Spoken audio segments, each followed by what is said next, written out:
तो मैं हॉस्पिटल भी गया था तो बहुत प्रीत भी होते जैसे अमूल के पेड़ पे भी जिंदा रहता है। तो जय श्री राम दोस्तों, मेरी तबीयत काफ़ी दिनों से मतलब बहुत ही ज़्यादा ख़राब है। 20 दिन हो गए कम से कम आज। तो मैं हॉस्पिटल भी गया था तो वहाँ टेस्ट किए, तो आज मैं रिपोर्ट लेने के लिए आ रहा हूँ। चलते हैं और देखते हैं। तो दोस्तों हॉस्पिटल में आ चुका हूँ, अभी मैं जा रहा हूँ 11 नंबर। तो दोस्तों मैंने रिपोर्ट ले ली है, रिपोर्ट में कुछ नहीं आया, बस दवाई लिख दी है बाहर की। तो दोस्तों मैं बस में बैठ चुका हूँ और तबीयत मेरी कुछ ज़्यादा ख़राब हो रही थी, तो हॉस्पिटल में अपना मतलब पर्चा भी लेके आया, मतलब जो हमारे कागज़ थे तो सारे लेके आया। तो मैं डॉक्टर साहब पूछ लिया, मैंने डॉक्टर साहब कोई परेशानी है? तो दोस्तों तो डॉक्टर साहब से मैंने बोला, मैंने डॉक्टर साहब ऐसी दवाई लिख दो कि मैं वहाँ पे जाकर परेशान नहीं हूँ दिल्ली के अंदर। तो बोला कोई बात नहीं, यहाँ पे ले जाओ ये पर्चा, जब भी तुम्हें लगेगा सर तो ये दवाई ले लेना। तो मैंने ठीक है। तो बस में बैठ चुका था और बस चलने भी लगी है। लेकिन यहाँ पे अंकल जी यहाँ मिले तो इनसे कुछ बातचीत हुई हमारी, तो पता चला ये भगत जी है। तो काफ़ी हमारी बातें हुई। तो मैं चाहता था कि आप लोगों के सामने ये सब बातें आए कि भूत प्रेत वाकई में होते हैं कि नहीं। भूत प्रीत होते हैं, मगर जिनको दिखता है उन्हीं को लगता है। जैसे आप भी मर जाता हो गए और आपके बाद में फिर आपने पिताजी ने बोला कि इनको जड़वा दो, कोई भगत बुढ़े होते, कोई बुजुर्ग होते, कोई नया नया बनता, तो उसकी दुआ से उसके घर के देवी देवता कालका मारे थी। जैसे बाबा है श्री कारसदेव बाबा महाराज हैं, तो इनके अलावा से कि आप ठीक हो जाते हैं। जैसे मैंने उनसे दुआ मांगा है, कोई इनके अलावा मैंने आपका काम हो गया, तो आप फिर हमारे मंदिर पे जहाँ मैं धाम लगाता हूँ, श्री गौड़ बाबा महाराज ग्राम पाली, जिला दतिया मध्य प्रदेश, रतनगढ़ माता की मंदिर से पूरा प्योर से 2 किलोमीटर अंदर जाता है।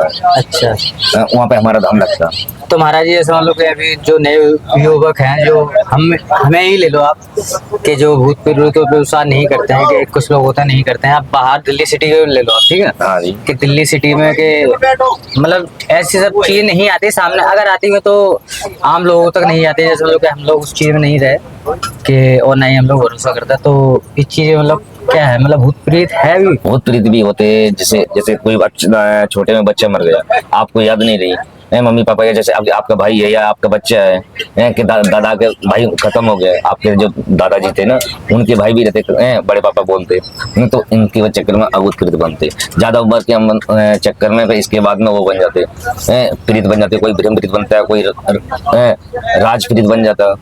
अच्छा हाँ, तो महाराज जी मतलब ये बात है कि मतलब लोग मरने के बाद मतलब मरने के बाद में जो आत्मा भटकती है उनको बैठालते नहीं है। जैसे मैं भगत हूँ, अब मैं खत्म हो गया, मेरे अलावा मेरे बच्चे नाती इनके वापसी में कि आपको दोबारा नहावा धोवा के बैठाने पड़ता, गंगा जी के स्नान कराओ, फिर इसके बाद में भंडारा वगैरह जो चलता रहता ना वो होता है। और जब भरोसा रखेंगे तो मानने लगेंगे। जैसे आपको किसी की भैंस दूध भी नहीं देती है, बोलती हमारी भैंस लात मार गई, तो उसके चक्कर में वो आपके ऐसा होता है। तो महाराज जी मान लो के, तो आप मतलब इस लाइन में कब से आए? मैं कम से कम 2015 या 16 से आया। इस जो प्रक्रिया है कितना समय चाहिए होता है करने के लिए, सिद्धि करने के लिए कहीं आपको 1 बरस भी लग जाए और कहीं 7 महीने भी लग जाते हैं। अच्छा, ऐसा क्यों? इसलिए कि जैसे आप सेवा में घुस गए, पूजा पाठ टाइम पे करा, देवी देवता घर के प्रसन्न हुए, कालकमा तो अपने आप में चालू हो जाती। किसी ने समझा कि आपके ऊपर जो सवारी आई है नाम लेके आई है, तो उससे अपने गांव घर पे मोहल्ले में वाले सबको मालूम पड़ जाता है कि कौन बन गया, भगत जी बन गए। तो महाराज जी जो जैसा हम लोग बोलते हैं कि नावते वगैरह बोलते हैं, काफी लोग होते हैं कि नावतों से कुछ करवाते हैं, किसी के लिए कुछ तांत्रिक वगैरह होती है। तो ये सब क्या चीज है? जैसे हम लोग कोई किसी का बुरा चाहता है, कोई किसी का भलाई करना चाहता है, तो हम लोग ये सब कैसे मतलब करते हैं लोग? जैसे जब से गुरु से आज्ञा नहीं मिली, जब से मैं आपको कुछ काम नहीं कर पाऊंगा। अच्छा, मेरे गुरु ने आज्ञा दे दिया जा इसका भला कर, तो उसका मैं भला करेंगे। फिर जो नावते गिरे रहते, नावते अलग रहते, भगत लाइन के अलग होते। अच्छा, तो दोस्तों में पता है कि नावते अलग होते हैं और भगत जी अलग होते हैं, तो नावते किसे कहते हैं और भगत जी किसे कहते हैं? भगत जी से सबका भला करते हैं, भैंस से लेके कौन से भी जानवर हो सबके ऊपर दया। और दूसरी बात वो नावते रहते कि तुमको जैसे बोल दिया मूठ दे दो, मूठ समझते हैं ना? मूठ, जो दीपक जलता जल के जाए। दोस्तों मूठ मैंने बहुत सुना है कि, लेकिन इस बारे में महाराज जी बताएंगे कि मूठ क्या चीज है। तो महाराज मतलब ये मूठ है क्या चीज? मैंने ये सुना कि थाली भर के जाती है ऊपर, थाली भर के आती है, उसमें दीपक आता है। इसके बारे में थोड़ा विस्तार से बताइए। ये अघोरपन की विद्या रहती है। अघोरपन की विद्या करे कोई 12 साल करता है, कोई 11 साल करता है, जितने पुरानी कर लेते ना। इसके अलावा नावते किसी की बहन बेटी को देखने के बाद में अच्छी लगती है, इज्जत खराब करने के चक्कर में नावते बोलते हैं कि आपका बुरा मैं सोच लूँ तो मगर मुझे क्या मिलेगा, कुछ नहीं मिलेगा। और हमारा गुरु ने आज्ञा पहले से शुरू से एंड तक ये दिया कि तुम्हें हमारी सौगंध हो, किसी का बुरा मत सोचना, या हमारा दुश्मन भी हो जब भी किसी का बुरा मत सोचना। ये मेरे गुरु आ गया थी। तो दोस्तों ये यहाँ की मतलब जो नासो होते हैं वो हमेशा इंसान को बुरा करता है, लेकिन जो भगत जी होते हैं वो हमेशा हर किसी का मतलब भला सोच के चलते हैं कि हाँ भाई भला करना है। लेकिन महाराज जी जैसे मान लो कि चलो ठीक है ये चीज अलग हुई, ये चीज अलग हुई, जैसे मान लो कि आपके पास जो शक्तियां हैं, जैसे मान लो आपने जो प्रेयर की हैं, तो मैंने सुना है कि रात के टाइम लोग मरघटे में जाके मतलब किसी चीज को मरघट को जाके पहले शिव जी को सिद्ध करते हैं। तो वो चीज क्या है बताइए। शिव जी को सिद्ध करा, शिव जी की आज्ञा से जब भी मरघट में घुस पाते हैं, बिना शिव जी की आज्ञा के बिना मरघट में नहीं घुस पाते। नहीं घुस पाते, कोई भी तांत्रिक हो या कुछ भी हो, पहले मरघट को शांत करने पड़ता, दिया रखना पड़ता, अगरबत्ती भी लगाने पड़ती, जब भी मरघट में शांत। सिद्ध के अलावा जब आगे दूसरे काम करते। तो महाराज जी जो मैंने सुना है कि सीजा होता है, सीजा जो लोग निकालते हैं उसकी प्रक्रिया क्या है, मतलब किस तरीके से आप उसको निकालते हो, जिंदा करते हो? रात को 1:30 बजे 2 बजे में गया। रात को 1:30-2 बजे आप गया, घर से निकला 1-1:30 बजे 2 बजे तक मैं पहुंच गया। मतलब रात को। अच्छा, मेरे साथ में कोई नहीं होगा। मरघटा पे जहाँ पे, हाँ मरघट पे, हाँ। शमशान बोलते, कोई मरघट बोलता। शमशान। सबसे पहले नमन करने पड़ता गुरु भोलानाथ को, उनसे आगे लेने पड़ती, और शमशान की काली माँ को जगाने पड़ती। काली, अच्छा काली माँ, हाँ ठीक। उनसे आगे लिया। इसके बाद में जब मैं अपना मंत्र चलाऊंगा, जब ही इसके बाद में होता है, और जैसे बच्ची की है तो उससे मेरे को आगे खुद लेनी पड़ती। जैसे मान लो कि आप विस्तार बताइए, कोई दिक्कत नहीं है कि जैसे आप लड़की को जगाते हो, जो लड़की जैसे मान लो समय से पहले खत्म हो जाती है, तो कोई दुर्घटना होती है, कोई अपने उस लड़की को क्या है, जैसे लड़कियों को है कुआं लड़कियों को दफनाया जाता है, ठीक है, तो उस लड़की को फिर आप कैसे निकालते हो, किस तरीके से मतलब ये प्रक्रिया करते हो? तो सिर्फ पहले करूंगा मैं काली माँ को, पहले करूँगा काली माँ को सिद्ध, शिव जी का नाम लेने के बाद में काली माँ को सिद्ध करूंगा। काली माँ को सिद्ध करोगे फिर? तो काली माँ ने हाँ बोला आपके लिए कि मैं पुराना भगत बन गया, अभी नया है तो नया में कुछ मंत्र आधा जानता आधा नहीं आता है, तो उसमें भी बोलो है, तो मेरे को खुद में ये लगता है कि मैं मर नहीं जाऊँ। बिल्कुल मैं खुद में नहीं मर जाऊँगा। एक आध चौक भूल कर दी नहीं, चौकी भरने के बाद में कि पूरी चौकी याद करने पड़ती। जैसे मान लो महाराज जी आप कहीं ये चीज भूल जाते हो तो फिर उसका परिणाम में से क्या होता है? वैसे आप भूल तो नहीं सकते हो, लेकिन एक नए युवकों के लिए बता रहे हैं, जैसे भूल गया तो फिर दोबारा वहां से खाली आने पड़ता, और आ गया तो हमारी नसीब, नहीं आया तो हमारी भी नसीब। अच्छा हाँ, क्यों इतने सारे भूत देता है। फिर इसके बाद में जो अपने दादा के परदादा है उनकी दुआ लगती है, बोलते पुरखा का तुम्हारा आशीर्वाद है इसलिए तुम बच गए। कोई दुर्घटना हुई ना, वहीं ऐसे ही बोलते हैं कि तुम्हारे दादाजी का आशीर्वाद था इसलिए आप बच गए। अच्छा, तो चलो फिर हमें इस चीज को बढ़ाया, तो आप जैसा हम लोग के जो प्रक्रिया करते हो, लड़की को जगाते हो, किस तरीके जगाते हो? पहले मैंने उसको जगाया, पहले मिट्टी को शुद्ध करा है, तो उसको खोदा, कोई फावड़ा नहीं होगा, हाथ से खोदना पड़ेगा। हाथ से खोदना पड़ेगा। तो मतलब जो लड़की दफन है तो उसको हाथ से निकालना पड़ेगा? हाथ से, चाहे 2 घंटे लगे या 1 घंटे लगे। तो जो मिट्टी होगी तो वो हाथों से कैसे निकलेगी? हाथ में जैसे वहां से पहले निशान बन जाता, और जैसे छोटा बच्चा हुआ ज्यादा बड़ा नहीं तो वो कम जगह में रहती। तो महाराज फिर आप मतलब इन चीजों से कैसे मतलब निपटते हो? क्या ये हमारे गुरु के आगे है, हमारे श्री मेवाती बाबा बोलते हैं, पठान बाबा बोलते हैं, हमारे 4-5 देवी देवता है। और इसके अलावा फिर शिव जी को मैंने शिव जी ने कहा शमशान वाली मरघट को, वो आपको सोते हुए में जवाब देगी, उसको सुबह आप याद करना है या दिल में कुछ समय करना, आज नहीं तो ऐसे 9 दिन तक होता है। तो महाराज मैं ये भी सुना है कि मरघट पे भी एक राजा होता है, भूतों का राजा होता है। हाँ, मरघट पर राजा होता है, भूतों का राजा शिव जी है। भूतों को मतलब सरदार कहते हैं, सरदार जी। मैंने सुना है कि अगर उसको प्रसन्न कर लिया जाए, अगर वो भस्म हो जाए तो आप कुछ भी काम कर सकते हो। उसको भाई मरघट का जिन्न बोलते हैं। मरघट का जिन्न। तो दोस्तों मुझे जितनी आधी नॉलेज है अपने गाँव के बारे में, तो मैं वो चीज आपके सामने शेयर करता हूँ कि एक चीज जिस गाड़ी में मैं बैठा हूँ उस गाड़ी में महाराज की मतलब ऐसी बातें चल रही, तो मैंने सोचा कि क्यों ना जो मेरे मन में सवाल है उनको महाराज जी से सामने रखा जाए कि वो चीज़ सही है गलत है, कि वो चीज़ है भी कि नहीं। तो उस चीज़ को मैं दोस्तों दिखा रहा हूँ कि समझा भी रहा हूँ कि वो चीज़ है, वाकई में है। तो उस चीज़ में जानकारी आपको पूरी फुल दूंगा, वीडियो टी एंड तक बने रहे। तो महाराज जी मतलब वो मैंने सुना कि उस अगर सरदार को अगर प्रसन्न कर लिया जाए तो इंसान मतलब कुछ भी अपना उससे तुम पानी भी भरा सकते हैं। हाँ, घर का जो पहले हल चलते थे खेत में, वो खुद हल चलाता था। दोस्तों जो अपन टीवी में देखते हैं जो जिन्न वगैरह होते हैं, उस विषय के बारे में बात हो रही है कि जिन्न वाकई में होते हैं, लेकिन जिन्न पहले जैसे मतलब अभी टीवी में दिखाते हैं कि कोई चिराग से निकलता है, कोई कुछ से निकलता है, नहीं ऐसा कुछ नहीं। पहले थे ये सब, लेकिन अभी थोड़ा माहौल को देख के थोड़ा कन्वर्ट दूसरे माहौल में, जैसे लोग ये सब चीजें टीवी में नहीं दिखा सकते लोग, क्योंकि उनको खुद पता नहीं है मतलब क्या करना है, लेकिन वो कहानी के तौर पर चलता है कि हाँ भाई जिंद है।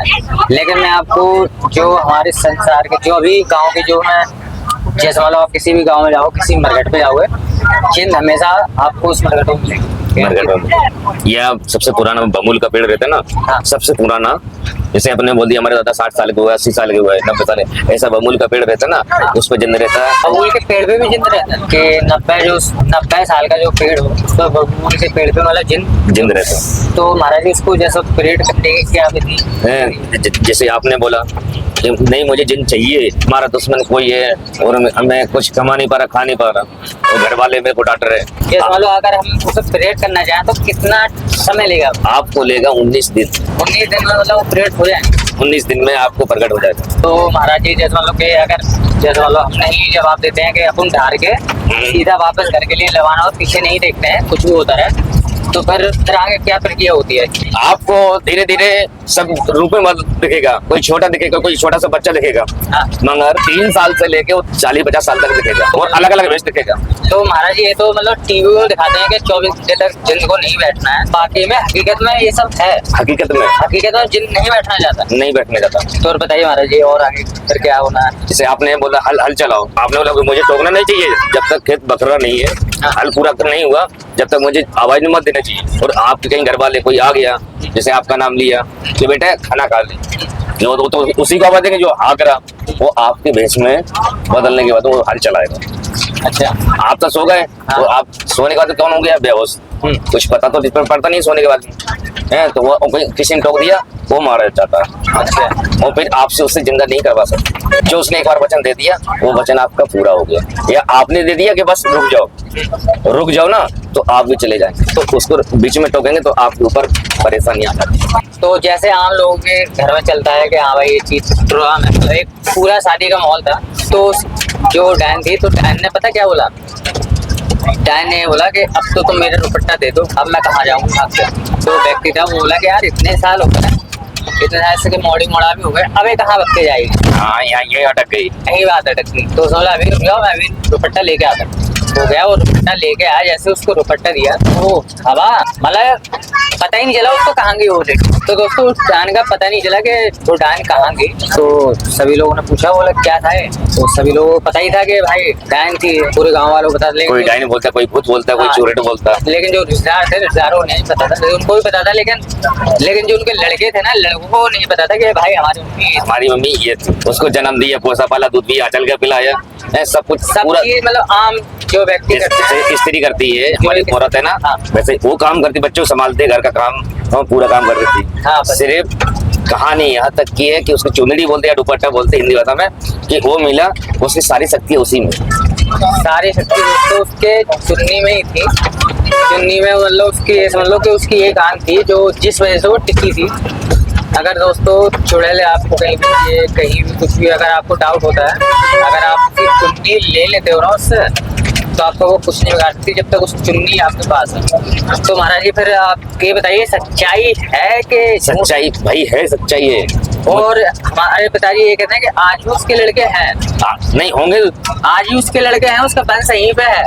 ये बात सच है, 1% नहीं 100% की 100% की सर। दोस्तों ये यहाँ पे है, और पता नहीं कौन सा गांव है, लेकिन मैं इस चीज में आपको जब कभी भी मेरे चक्कर लगेगा दोबारा, तो मैं उस जगह जरूर जाऊंगा, उस गांव में भी जाऊंगा, बच्चों को देखती।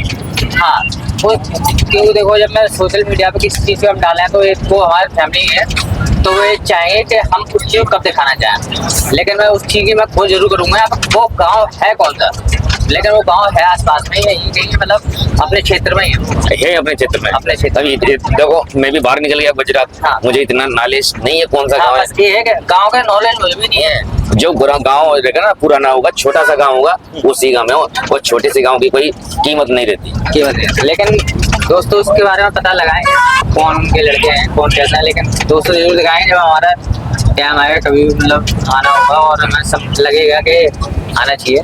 तो दोस्तों मैंने यहाँ के गाँव की एक बात और बताना चाहता हूँ कि यहाँ पे जितने पुल होते हैं, ब्रिज होते हैं, जो कहते हैं ब्रिज बनते हैं, दोस्तों बिना बली के कभी ब्रिज खड़े नहीं हो सकते हैं। हैं, जब उसकी उम्र पूरी कितनी भी कोई कितना भी बड़ा टेक्नोलॉजी मतलब कितना ही बड़ा इंजीनियर क्यों ना हो, ये बातें अंदर गिरती, ये अफवाह फैलाई नहीं जाती। हाँ, ये बात है बहुत फैलाई नहीं आती ये सब। ये नहीं कि जो इंजीनियर होता है वो भी अच्छी तरह जानते हैं कि पुल तभी खड़ा होगा जब उसमें बल्ली दी जाएगी। कोई बकरी दे देता, कोई इंसान बच्चों को देते, ये बाबा पकड़ने वाले हैं, कभी जब बच्चे पकड़ते ना, जब बोलते बाहर के कोई आ गए हैं, ये आ गए, वो बंगाल से आ गए, कहीं से नहीं आते हैं, जब ये पुल का काम चालू होता है वही साल में जब ही आते हैं। जब पुल का काम चालू होता है कहीं भी चालू है, जैसे हमारे क्षेत्र से भी पकड़ रहा है, यहाँ पुल का काम चालू है, तो जो केमिकल वगैरह होते हैं, पाउडर वगैरह होते हैं, उसको पकड़ा दिया। जैसे छोटा बच्चा है तो उसकी उम्र जब तक 60 साल 80 साल 100 साल तक नहीं हुआ, जितना भगवान ने जीवन लिखा है जब तक वो पुल रहेगा, जब उसकी आत्मा खत्म हो जाती है, जैसे अपन ने बोला कि कृष्ण भगवान ने जन्म लिया ऐसा लिया, तो ऐसा इनका भी मरण होता है। इसके बाद में जब टूटता है ना, ये तो सुबह टूटेगा या तो रात में टूटेगा, दिन में क्यों नहीं टूटता? सुना कि आपने दिन में टूटना? नहीं सही बात है। या सुबह 4 बजे टूटेगा या तो रात को 10-11 बजे टूटेगा। ऐसा क्यों? ये इसी कारण से जब मृत्यु होती है जब भी टूटता है। सारी बातों में सच्चाई है जो मैंने सुना है बचपन से लेके आज तक, जितना भी मेरे पास ज्ञान था और जितना महाराज जी के पास ज्ञान था, सब मैंने उसको मतलब तोड़ मरोड़ के जितनी मेरी बातें थी सारी मैंने रखी महाराज जी सामने। तो दोस्तों यहाँ पे जितने पुल बनते हैं कि भाई कहीं भी पुल बनता है तो उसमें बलि जरूर दी जाती है। ये नहीं कि जानवर भी दी जाती, इंसान की बलि दी जाती है। जब भी आतंकवादी आते बोलते आतंकवादी आते, हमारे बच्चे पकड़ ले गए, फलाने गाँव से 2 पकड़ ले गए, ये पकड़ ले गया, यूँ पकड़ ले गए। जितने पाँव रहते ना पैर पुल के उतने ही लगते। तो दोस्तों पुल के जितने पैर होता है ना, जो उसी के नीचे ही बलि दी जाती है, उसी के नीचे गाड़ा जाता है। उसी के नीचे, उसी के पैरों के नीचे है ना, उसको पहले तो दफन किया जाएगा, तब जाके उसके ऊपर से नींव चढ़ाई जाएगी। तो दोस्तों ये सब बातें थी, तो ये सारी सच्चाई थी, पूरी फुल सच्चाई है इन बातों में। ये नहीं कि आप मैं समझा कि मतलब वीडियो बनाएंगे, मैं चाहता हूँ कोई सच्ची बातें ही मैं आपके सामने लेके आऊँ, और जितनी भी लेके आऊँ वो अच्छी लेके आऊँ। महाराज जी इनका मुझे अच्छा लगा, बहुत स्वभाव बढ़िया है। तो दोस्तों इस वीडियो को मैं यहीं पे एंड करता हूँ, और अगर वीडियो अच्छी हो तो इसको शेयर और लाइक और सब्सक्राइब जरूर करना। और हमारी तरफ जय श्री राधे राधे। और महाराज जी इस तरफ से जय श्री राधे राधे। तो जब तक के लिए जो दोस्तों जय श्री राधे।